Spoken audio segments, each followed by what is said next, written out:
Good evening, Hello. Hi. and welcome to another episode of Does It Suck?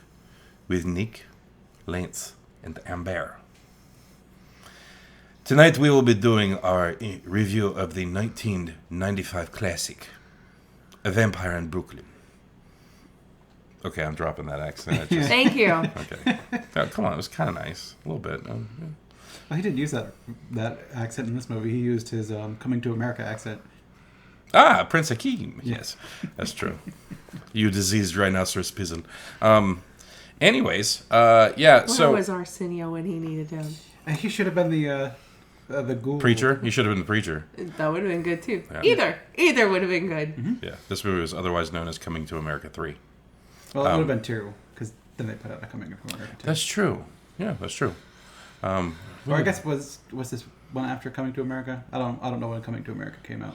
It was 90s, but I don't know if it was before or after that. But we can get to that later. Yes, we can. No, when we review it. Yes, continue. So, anyways, we were going to watch something tonight, and then it wasn't on HBO Max. HBO Max anymore, so we flexed and went with Vampire in Brooklyn, which was going to come up anyways. Coming to America is 88. 88. Okay. So yeah. All right. So Coming to America was copying A Vampire in Brooklyn. No. 95. 95. 95 is a Vampire in Brooklyn. 88 is Coming to America. 7 years later. All right. Well, he ran out of voices. Fuck. I don't know.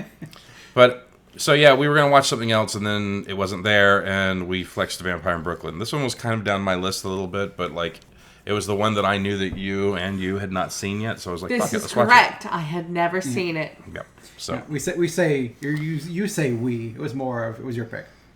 yeah, that's So true. it was kind of like, hey, the movie I wanted to watch is apparently is gone. I'm like, oh, it's the first of the month, so HBO Max cycles them out. I'm gonna have to start paying more attention to that. Yeah, if you click on it and it's leaving that month at least, it'll tell you. Well, it's like I looked at it 2 nights ago, and I didn't see anything like say goodbye or anything like that. Well, so. I think we saw it in your list to be able to be watched. You actually but I did. don't think we actually went over to it or did anything with it. We're like, see, it's still there. Oh, look, it's still there. You have to actually click on it. Because I think that's how they keep you coming back. And they're like, you want to watch this movie? It's gone. Like, you'll never see it again. And then 2 months later, they're like, man, we brought it back. It's new to HBO Max. Look at that. You're still paying for us. I'll talk to Cody and be like, look for this movie, and it'll be there in a couple of weeks. So we're good. Yep. So All right. anyway, so this is the portion of the show where we grade the movie on what we think the others will think about it, and after that, spoiler city. So Yes. You've had only about 30 years, 28 years to watch this movie. Mm-hmm. So if you're like us and you've not seen it yet, get to it. yeah, because man, it's gonna blow your socks off.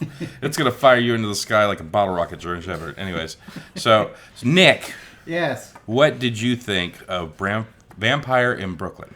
So on a scale from 0 to 0 to 10. I was about to say 11. No, we've already done that. Yes, that's April 1st. Okay. I think I'm going to give it a 4 Aw, I was one off. Yeah, we were both one off. because there's stuff in it that's interesting, but on the whole, I was bored. And then there'd be bits in it that I like, which I will mention bits I liked as we go along. Okay, all right, and then Amber, Vampire in Brooklyn, 0 to 10. What did you give it?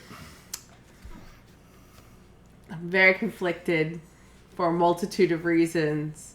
But I will say there was 2 moments that helped drive the score down for me. So I'm going to give it a 4. Oh, see, I was thinking nice and in the middle.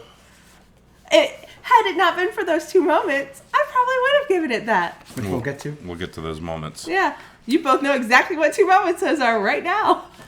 Yeah. All right. Lance, what about you? I would give this movie a solid 7. See, Oh, wow. I was way off. I thought you might since you brought it up, you must kind of like it. Yeah, no, it's when I watched it originally, I really dug it because I didn't expect it to be directed by Wes Craven. I did not remember that from back in the day. Oh, yeah, and written by Charlie Murphy. Yeah, and Charlie Murphy, and the movie is produced by Eddie Murphy as well. And I did not expect it to try and hold that true to vampire lore also, but we'll get into it. There were things that I really liked about it, but there were some things that just really, really irked me. So I guess spoiler warning for Yes, Vampire in the Brooklyn. spoilers. 28 years late. But here we Oh, go. and let me also say this before we get into spoiler. If you don't like animal cruelty, don't watch this movie. If you're one of the people that has to check does the dog die.com before you watch a movie, yes. And at this point, if there's a does the cat die, you might want to check that website too. So Well, I'm actually going to explain that actually a little bit more. I obviously took great offense to the bottle rocket German Shepherd and the shooting of the cat, both which were played more for comedic purposes and served no real decent plot purpose. Like, I won't watch John Wick because I know what the hook of the whole story is, and that just offends me. I have a soft spot for animals. I'm not going to deny it. But at least there is a poignant plot reason that's involved in it. Mm-hmm. That it serves a function to the story. Those animal deaths, as silly as they were, served no real purpose. well, Not really. No. What did they do to further the plot? Nothing. it's the old trope of animals don't like vampires. Yeah. The dog sensed him. He had to get rid of the dog. The cat sensed him, and the cat attacked him, so he had to get rid of the cat. I mean, that to me was the only thing. I get what you're coming. I get where your angle. They but served the deaths of those two animals in the way that they were done served no real purpose to further the plot. They weren't crucial, and so it's like they were irrelevant. They could have done something else in those moments. The police officer could have done something to pull the dog away, or it could have run off in fear. He could have done the old trick of you stare it in the eyes and it whimpers and it runs away. And that would have been as good of a reason to get rid of the dog and make it flee than, I'm going to bottle rocket comedically into the sky where you see sparks shooting out of its feet. I thought it was funny. Yeah, it was played for comedic laughs. Mm-hmm. I don't find that kind of shit funny. Okay. If it looked real, it would be one thing. But it looked fake as shit, so it was funny to me. Like the cat blowing up, like it was off camera. It like jumped at him, and then like from him you saw a poof of stuffed animal feathers. I'm like, Yeah. it's fake as shit. It was fake, So- but again, so it doesn't bother me. It bothered me because it's just like you're playing animal deaths for comedic laughs, and it was done in such a piss poor way and had served no true function. It was just like, it was 95.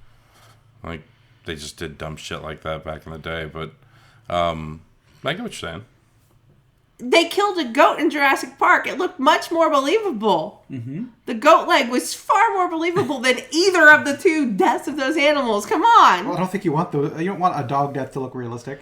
No. You want it to be stupid and have like little sparks coming out the butt. He bottle rocketed in the That, sky. plus also you don't want like Eddie Murphy being like, "Arr," and then he shows up with like a dog's vertebra hanging from his mouth. I mean, like, "Arr." Kind of like in Everything Everywhere All at Once, like when she was doing the dog thing, and it looked fake as shit. Therefore, it's funny. Yeah, no, that thing was totally. that thing was fake as fuck. But no, I get what you're coming from. They could have gone in multiple directions, but Yeah, but But to be fair, in my criticism of that, there was a lot about that movie that could never be replicated today. That movie could not be made in the way that it was made in '95 today. It suffers from the same thing that Bedazzled did. To go back to last year's April Fools, there was a lot of stuff about the way that they shot that movie. They could not do it. It was blaxploitation to a certain degree. Yeah, white face is not as much of an issue, but you still don't really see it today. But you also there was so much about it, like them throwing down the N-word, the fact that the old man was just your stereotypical angry black guy who just threw down a motherfucker all the time. Mm-hmm. I mean, they played up certain stereotypes, and I just feel like if they were to try to make a vampire in Brooklyn today, they would have to be much more careful and, obviously, hopefully get a better CG. But because that shit at the beginning, oh my god, that was so bad. It was 95. Jurassic Park came out before it. I'm just saying there was CG that could make that look better. You have Wes Craven who went, Robert, I'm going to put a pizza on your face, and we're going to hope that people think that's scary. Is that scary? Are you guys scared? Butter knife fingers? Okay, we're going to put some butter knives on your fingers. How about now? Okay, let's make a movie. And then you have Steven Spielberg, who's like, let me check my couch cushion. Here's $1 billion. Build me T-Rexes. Yeah. But I'm just saying, to say that it's a product of its time, there are movies that were capable. Was it going to get a Jurassic Park budget? No. But Jurassic Park existed, which meant the technology was available. So you could hope that there could have been better. Yeah. It didn't bug me. It bugged me. I'll CG was really bad. I'll disagree with one thing you said. You could make this movie today if you had Samuel L. Jackson as the vampire, because that guy, his career exists because of the N-word and motherfucker. So, like, you put him in, and people just like, it's just Samuel L. Jackson. Mm-hmm. Yeah. But, I mean, it's like, sometimes, like, the boat reminded me of the special effects from Dracula Dead and Loving It kind of level at one point. And it was just like, I expect bad special effects from Dracula Dead and Loving It because they're spoofing it. Mm-hmm. This one seemed like it was trying to take itself seriously, which I appreciated, but the special effects were really kind of shitty. Yeah, I think the practical effects were fine. The practical effects were great. Mm-hmm. I will agree to that. But the CG and special effects were terrible. I don't think it was CG. I think it was model. Mm-hmm. Oh, that's even worse. Well, model Compton. Yeah. Wait, what do y'all mean by that? That they used a model ship crashing through a model set, yeah, and then showed that, and that's why it looked so clunky in the beginning. Like when it's like coming at the camera, sort of thing. That's right when it was crashing into boats. I mean, when it was hitting the boats and shit like that, I'm sure it was a full size ship. But like when it was coming into the camera, that might have been a model. But I think we could look into that. Well, I think the fact that it made it look like CG, which I didn't think it looked like CG, was that it was just a model coming through. Yeah, and you're not going to shoot that in the harbor of New York or whatever. You're going to do it smaller and Port of Brooklyn. It was the Port of Brooklyn. Come on, Nick. Yeah, that's what the little clock tower that was suddenly there was said. Port of Brooklyn. You slide anybody in New York an extra 20, and they'll be like, "You can shoot wherever the fuck you want to. You want to shoot off the side of the Empire State Building? We don't care." But I will say yes, the practical effects were excellent. They were very reminiscent, actually, of like Buffy. Yeah, and remind me a little bit of Fright Night. Oh, yeah, I see that too. It was like a blend. What's up with vampires having like bony faces? I don't know, it looks like a bat. Yeah. If you looked at the further along in the movie, Eddie Murphy's face, every time it started looking more bony and angular and sharp, his nose was flattening out more and more like a bat's. And there were 3 levels of that too, which I also appreciated. You had normal Fang face, you had Fang face with like the bony sides and like the nose, and then finally he went full Klingon at the end of the movie. So, you know. I also think that Mr. Trick from Buffy might have been a bit of an homage to Eddie Murphy's character Max. Oh, maybe. Because if you look, like when he was all angular in his eyes, they kind of gave him I feel like it was maybe a little bit of an homage with how they did it, because it was very reminiscent. Yeah, it could be. I don't know. I don't remember who Mr. Trick was. He was in season 3. He was the vampire that rolled into town with Balthazar, and then he was hunting Faith. Have we fought him in the game? Yes. Became the mayor's assistant. He became the mayor's assistant. And then Faith ends up, I think Faith still... No, wait. Was it Buffy or Faith who saved him? What does he do when he comes into the city? He's the one who rolled through the fast food drive-thru and ordered a drink, and then pulls the guy through the window and decides that the guy in the window was really who he ordered. And isn't that the picture of him doing that too? Like when him lashed through the window? Maybe not. Oh, yeah. To the limo window or whatever. But he's one of the mayor's henchmen. I don't remember. I'm sure next time we play the game here and we play Legendary, you'll be like, "This is Mr. Trick." Mr. Trick. We'll point him out. But yeah, no, I really liked the movie. I loved it back in the day. Watching it again, it gave me that nostalgic feeling. I appreciate a funny vampire movie. I thought, because you can't have Eddie Murphy in a vampire movie without a few jokes. Yeah. I thought that I think that the fact that Eddie Murphy probably wrote something funny, and then they brought in like Wes Craven, and Wes Craven's like, we're gonna make some shit look, pretty nasty, because that's just his deal. Otherwise, why fucking hire the guy?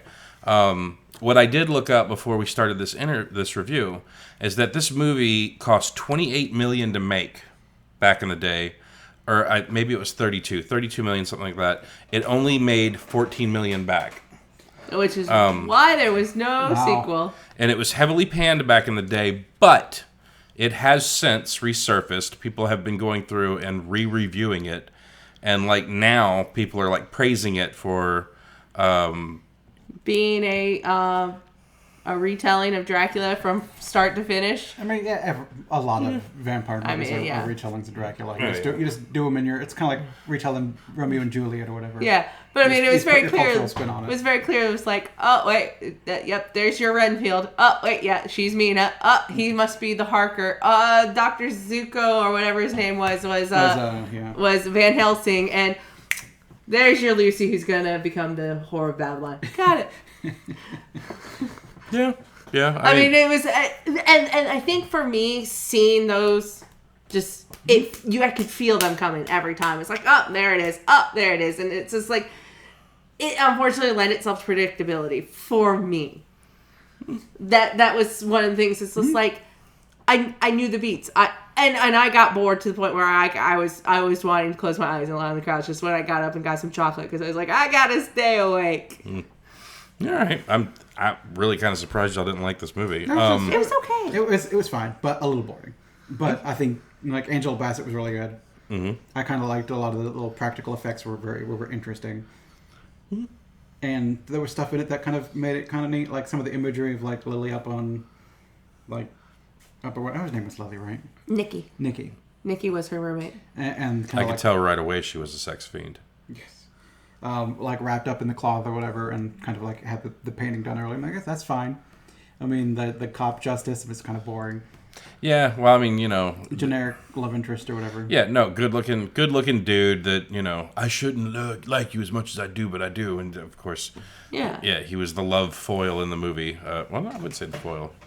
He was definitely the love interest. I guess Eddie Murphy's character was the foil. Kind of. Well, I mean, it's just like triangle. Any Dracula movie is. There's traditionally Mina and Jonathan Harker, Justice and Rita in this case, are already together and engaged. But instead, in this, they're partners, but they both are kind of crushing on each other, but aren't admitting it. And then Dracula or Max come into the picture and wrecks things up. And ultimately, her humanity is what helps defeat him. And it played out just like that. Mm-hmm. Yeah, that was one actually thing that I did not like about the movie is the fact that she was the one, Angela Bassett's character was the one that actually killed Eddie Murphy's character, because I think you're supposed to already be a thrall at that point, even before feeding. Well, if she was just a human, I think that would be one thing. Yeah. But it's kind of like she was constantly fighting that. She was Blade. Remember we made that joke. Yeah. She was the damn fear or whatever. She was damn fears or damn fears. Wait a minute. When did Blade come out? The original? Around the same time. It's 96 maybe? 96, 97, I want to say. It was a 90s movie, but I can't. They were probably in production around the same time.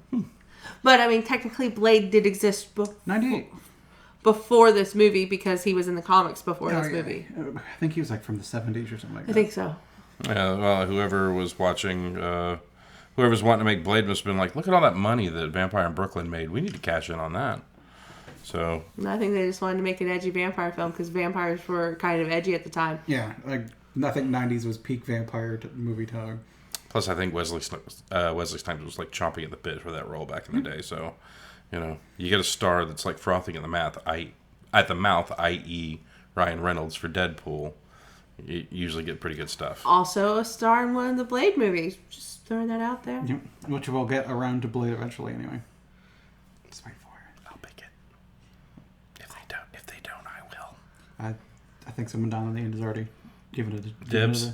I called dibs. Oh, she's had dibs for months, buddy. Dibs is a dibs is a dibs. I'll call Blade 2. There you go. Then you do Blade 3, and then we'll just get all of them out of the way.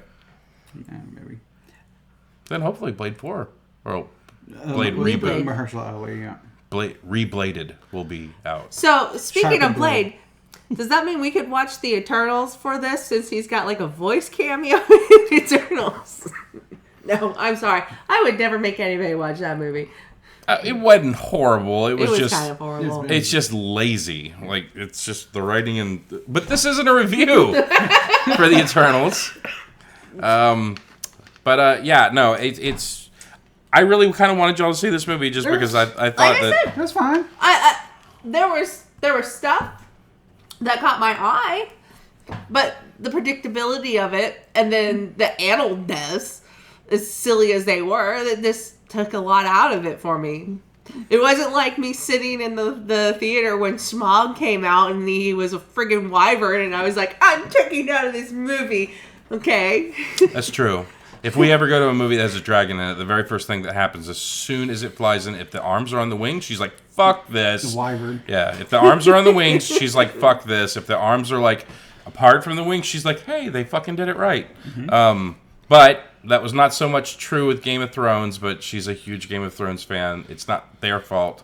It's not her fault that they fucked up and skimped out on the budget and just didn't do full dragons. All right, we want to bang out the. Yeah, let's look at the list because I actually was making I think note of a lot of stuff. I think it's going to get a lot of them. Yeah. Blood dependency. Yes. Immortality. Yes. Check. Yeah, physical prowess. Yes. Check. Yeah, magical prowess. Yes. Magical blood. Yes. Nigh unkillable. Yes. Shape shifting. Yes. Distinctive parents. Yes. Check. Coffin dependency. Yes. Monster / predatory. Yes. Tragic figure.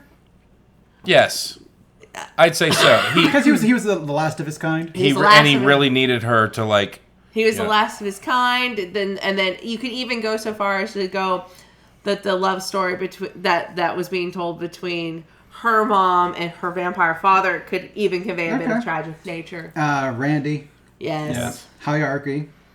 Yeah. Wait, what? Hierarchy. Oh, Yeah. yes. Because he was essentially her sire, and once he died, she went back to normal. So there's some sort of hierarchy going on. Sunlight weakness.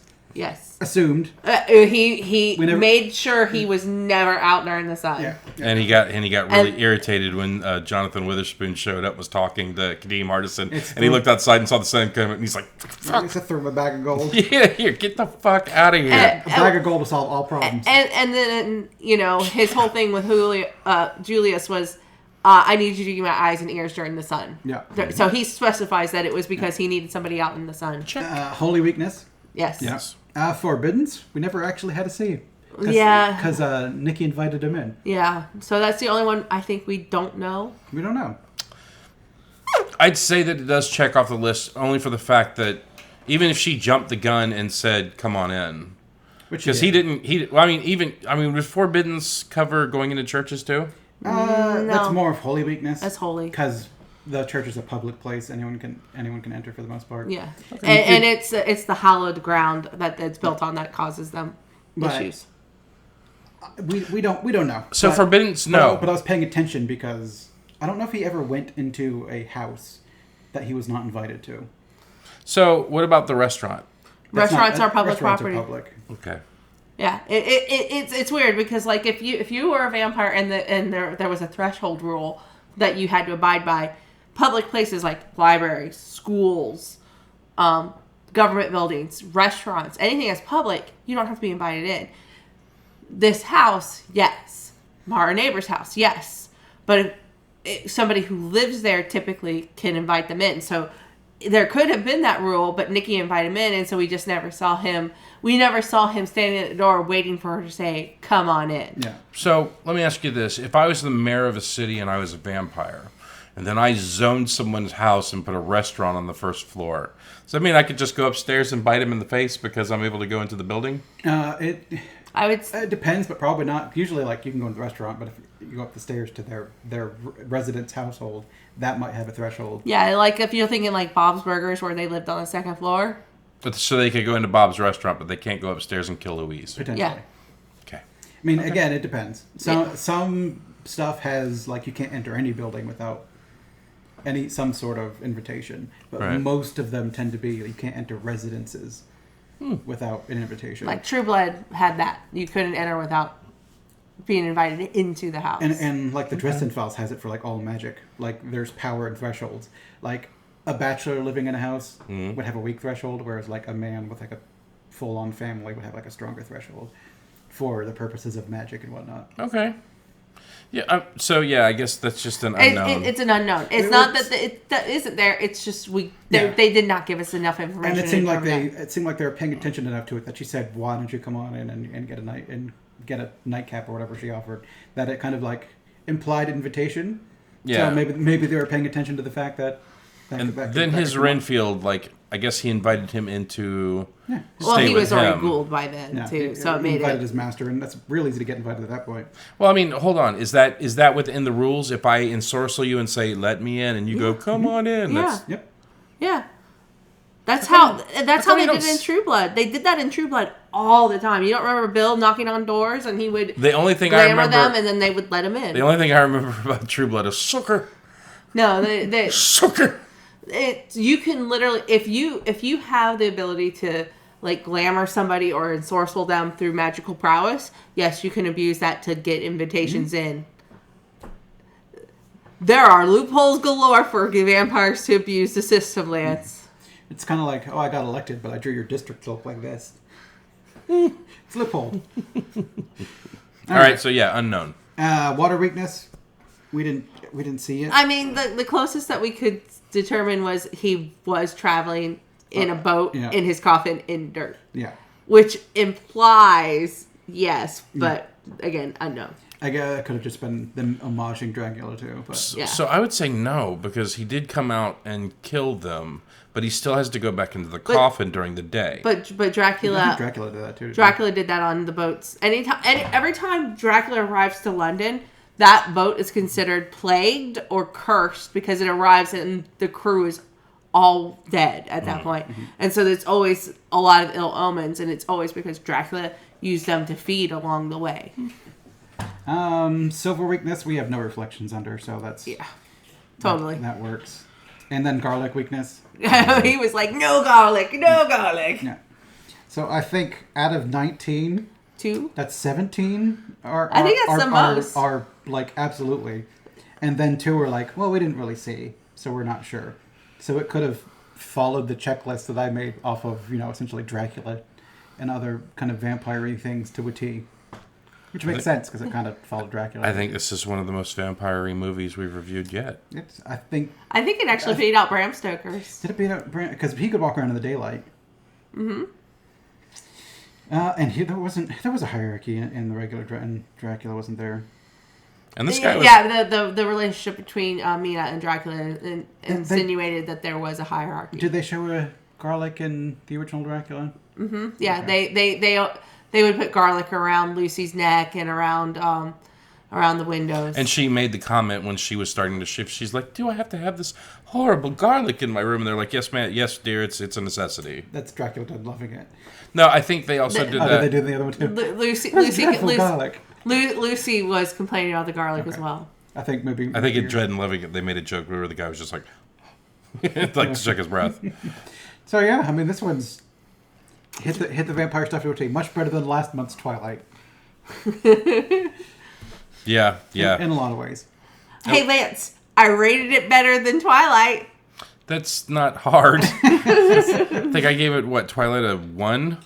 Or was it a 0? I think It was a 2. Was it a 2? I think we all gave it 2. We all gave Okay. it 2s. Because remember, we all gave it 2s, and Blood Rain averaged I a gave it- 2.3, which meant Twilight was rated lower than Blood Rain on this channel. Congratulations, Uwe Boll. I'd rather watch Blood Rain than Twilight. And I think you went on record and said that in Oh, that yeah. video. Again, So- I'd probably watch Blood Rain over Nick, this. Over Nick this movie reminded again, but the I think this movie's viewers funny. of our scores for Blood Rain before we gave our scores for Twilight Oh, to for make- posterity. Make sure you're being honest. Really? This is worse than Blood Rain? But I think Blood Rain's funny. Like, in a group watching, Blood Rain is a 5. Watching it as a movie, it's a 3. Yeah, well, I mean, it's just... Thank God that y'all didn't watch that video, so we don't have to watch 2 and 3 and 4 and whatever else came out after that. You've got 2 months to go back and bump up the numbers for Twilight if you want us. If you want me to bring that up as my next pick. I'm going to cut that out of this video. No, I Good won't. luck. No, we're not. But, so, yeah. I am happy to have shared this one with y'all. It's fine. I enjoyed it enough. It's a little boring, but Like I in said- parts. But there were bits that were good. Angela Bassett, I think, was really good. No, she's just a fantastic actress. Like I said, had it not been for the animals, I would have given it a 5, a dead center, middle, which is what I gave Buffy. And you know I love Buffy. I gave Buffy a 5, and I would have given this a 5. So I feel like it's on par with Buffy the Vampire Slayer, which I love as a movie. Even though I can look at it and go, yeah, it's kind of trash as a movie. One day I'm going to find one that's going to really impress you guys. But it was not today. I don't know if we've given any vampire movie review high marks yet. I think you did for Dracula. For Bram Stoker's Dracula, I did. He did for Dracula Dead and loving it. And I think we gave Let the Right One In. And but that was not quite. It's I a was vampire not movie on the involved in that channel, one. but it was not a Does It Suck? So I still feel like it sideways counts. Because if someone is watching Well, these... I didn't review Let the Right One In. She hasn't watched either one of them. I haven't really watched either of them, though. So, we started watching Let the Right One In, and then I think you tapped out because you were just kind of like, there's a lot of reading, and I'm not really feeling like reading right now. And That probably was And it. then we never circled back to it. Yeah, we'll also have to get you to watch Let Me In. Don't The one that's English. Shrek her. I'll eventually watch it. So one day. This was my pick. I believe the next pick is on you. Okay. I've got a few in mind, 2 of which I've talked about before. One I think I brought up tonight. I'll mull around and see if something else is in there. Which is good. It'll give me 2 months to pick one because I've got no choices at the moment. So be forewarned, it could be something. 2 of the ones that I have in mind are wildly known and fairly well reviewed in general by the public. One was mentioned earlier. And one is a movie. And one's The other one's a movie that can be watched. One's about to be remade. Well, that's the one I brought up earlier. I know. But the other one is another one that I've always liked. But then there's a couple other ones that I could throw in there that I've seen or I would like to watch. Or maybe I'll just get payback to Nick for Twilight. So, Play your game real there's a quick question I wanted to ask you, the audience, to please put down settle a debate for us. I was going to pick Vampire's Kiss with Nicolas Cage, but it has been deemed that might not be a vampire movie and thus not fit the criteria. Could you put down below what you think? Not you. It's kind of like unfortunate. In order to answer that question honestly, I have to watch the movie. But what I've seen from the reviews is there's no actual vampires in it. It's just a crazy man. Yeah, but it's like the movie back in the day. It was like where Tom Hanks was the guy that was like, "Is this real life or is this for real?" That was Mazes and Monsters. That's technically a D&D movie, but it's not a D&D movie. But All right, so guys, All right. on IMDb, what is the rating for Vampire in Brooklyn? IMDb. Is that the... That's a point. Yeah, it's the... I'm going to say that it was probably pretty decent. Sam, I'm thinking 5.4. I'm thinking 6.3. 4.6. Oh! So we were actually closer with our actual ratings. All Okay. right. And what do you think the Metascore was with 17 critics? Metascore always gets it wrong. This is 1 to 100. 1 to 100. Metacritic, I'm going to go 25. 38. You're not going to Price is Right his ass? No. Okay, 27. Wow. So Price is Right rules. You were the closest. We don't Price is Right. Well, you were still closer than my I 38. mean, we don't. It's Price is Right's rules only for Price is Right. It's whoever's not the closest in numbers. Right. Well, yeah, no, but All right. still. Rotten Tomatoes. So Tomatoes. Rotten Tomatoes. Guys, Is it on Rotten Tomatoes? It's it amazing. is on Rotten Tomatoes. What do you think the critics gave Vampire in Brooklyn? 34. I'm thinking like a 51. Y'all are way over, and I'm going to let y'all guess again. Way over. 17. 13. 12. 12 is what they gave it. Wow. I was being generous. What do you think the audience gave Vampire? Well, obviously 34. We'll go 48. 48. 31. Yay, I got one. 31.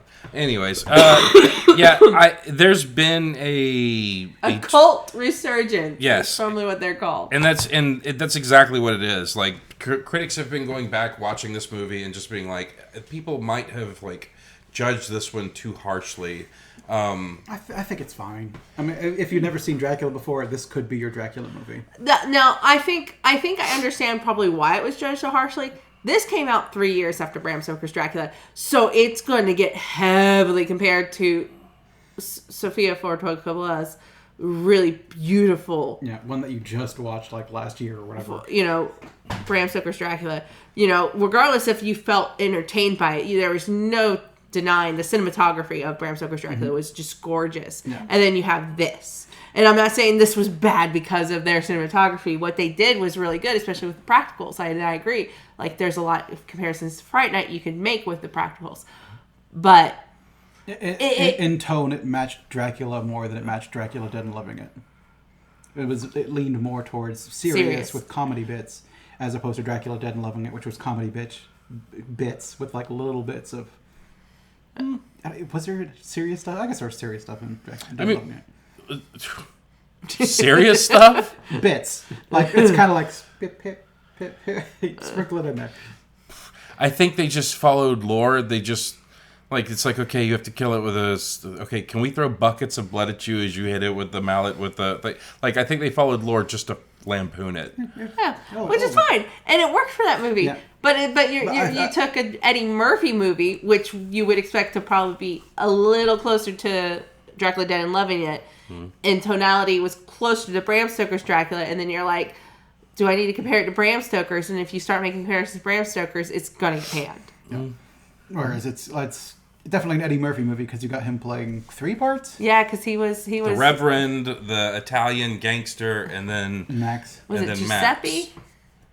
Guido. He was just called Guido or something. Or I don't remember, but yeah, he was the Italian guy. But the typical thing where he's in a movie and he's got to play a couple different parts. Yeah, well, I mean, it's Eddie Murphy. Yeah. So you've got the part where he's up on he tries to go into the church, can't, so he comes back out, preaches on the lawn, saying like evil is good, and people just being like, yeah, evil is good, and if you get yourself a piece of evil ass, that's good. So I thought that bit was a little funny. So it's got funny bits in it. Yeah. But then you go like to the Maximilian parts, and it's I did enjoy how with his shape-shifting power, it seemed like if he ate the person, he got more of their memories, and therefore then he could, like, when he became them, it was like convincing. Yeah, I did like that. That was cool. A very interesting. I've not seen that really played out much. I like the explanation to it as well. You humans have such messed up minds. You have to be a master to get through all the crap you have in your head to pull off a believable facsimile. But yeah, and the other thing that I thought was kind of weird was what Max said he had to do it for the next full moon. So he was on a rush schedule, and Kadeem Hardison's ghoul was falling the fuck apart so fast. Oh, day 2 he lost an ear. Yeah, I'm. What's it day? So I thought he brought. No, I guess they went to get a coffin. They went to get a coffin the same night, and his ear fell off within an hour of being ghouled. He was super deteriorating. It was crazy. There's no, and then the other thing I thought was neat was the use of spells. He put the glamours on the apartment and everything like that. I thought that was kind of neat. I gotta give it to him. It's got neat bits. And Charlie Murphy helped write this movie. Charlie Murphy. You go, Charlie Murphy. Wait, Charlie Murphy's gone now, isn't he? He is. I'm sad now. Yeah. All right. Well, is there anything else we need to cover on this movie? We needed to cover if it sucks. Oh, does it suck? Does it suck? I think this movie sucks. I think it nibbles. It's fine-ish. I think it forces you to become a ghoul. Why'd you put that shit in my mouth? Oh. Oh, and also there was a huge window for this movie at the end to do a part 2. And then it made half of its money back. Mm-hmm. And they're like, never mind. And now it's people are kicking around the question, can they make a Vampire in Brooklyn 2? That's being bandied about right now. Oh, so really? Yeah, this movie literally has picked up a cult following. People are going back and watching this. So Netflix put out a movie, Vampires in the Bronx. So I guess if you want more vampires in New York, check that out on Netflix. I've seen it, and it's a movie you can watch. That's your review? It's fine. It's a movie you can watch. It's fine. There's a lot of movies you can watch. It's another one where a bunch of kids kind of notice someone moving to the neighborhood, and they're like, oh, he's kind of spooky, and he's a vampire. Oh So, no! that, so then That's you the got neighborhood kids trying to beat the vampire. So it's, Oh, it's no. fun, but it's not like oh, that's what I could. it's nothing we wouldn't have seen before. But maybe for younger people That's what I going could back to watch it. do. Okay. That- You want to give us a hint? No. Off camera. I've You want to give them a hint? I've No. got my guess. All right. I guess we'll see you next month for whatever we pick for. She's gonna pick the vampire version of Stand By Me. Apparently, that's what I got from your explanation there. And then you going ding, ding, ding. Anyways, All right. Well, bye, everybody. Bye. goodbye.